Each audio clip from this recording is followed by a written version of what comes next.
L'escalada de tensió entre els Estats Units i l'Iran ha posat en alerta la comunitat internacional. El secretari general de l'OTAN ha convocat per aquest migdia, per d'aquí una estona, una reunió extraordinària dels països aliats.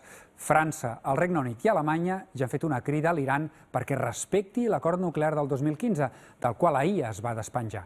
A Teheran, una marea humana ha rebut el fèretre del general mort pels Estats Units en un homenatge presidit pel president Hassan Rouhani i el líder espiritual, Ali Khamenei, que ha promès venjança.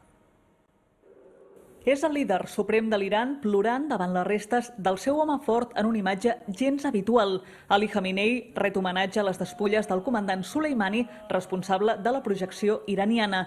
Flanquejat pels poders polítics i militars de la República Islàmica, la veu se li trenca també durant la pregària. El gran aiatol·là va ser el primer a prometre una venjança severa contra els Estats Units per l'assassinat selectiu. Avui també ho ha reclamat la filla de Soleimani, mentre el seu successor garanteix una resposta.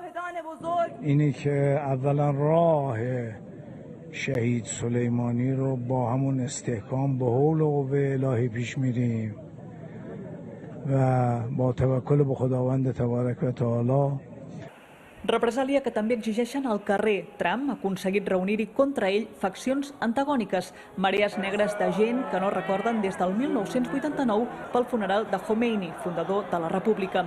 Les restes del comandant també arribaran a Qom, ciutat on s'ha produït un gest simbòlic inusual. S'ha hissat bandera vermella a la mesquita. Significa sang vessada injustament i no es traurà fins que la revenja s'executi. De moment, l'assassinat de Soleiman ha aconseguit que el règim de Teheran aconsegueixi recuperar un superpopular que estava perdent i també liquidar un acord nuclear que, de fet, estava ja agonitzant. Per tant, doncs, ara li queda el més difícil, una venjança que estigui a l'alçada dels seus, però sobretot que es pugui complir. Txell Feixas Torres, TV3, Beirut. Doncs mentre des de l'Iran el líder suprem amenaça amb revenja, des dels Estats Units, Donald Trump, malgrat les crítiques, ha reiterat les amenaces contra objectius culturals.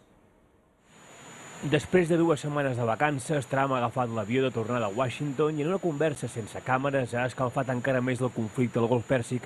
La primera perla per l'Iraq, el Parlament del qual ahir va demanar la retirada de les tropes nord-americanes. Si en feu fora, ha dit el president, us imposarem sancions draconianes mai vistes fins ara. La segona perla reiterarà el que dissabte ja va escandalitzar mig món. Els iranians poden matar i torturar la nostra gent, però nosaltres no podem atacar els seus tresors culturals. Això no funciona així, ha dit a l'avió.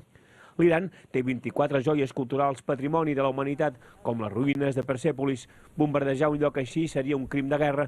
Trump ja porta 2 dies parlant-ne molt convençut, contradient els assessors que li treien ferro. Tot plegat encara desespera més l'oposició i la diplomàcia internacional. Els mateixos que fa 3 anys van advertir-lo que si es retirava de l'acord nuclear que l'Iran complia, desencadenaria una reacció en cadena innecessària i molt perillosa que s'està fent realitat.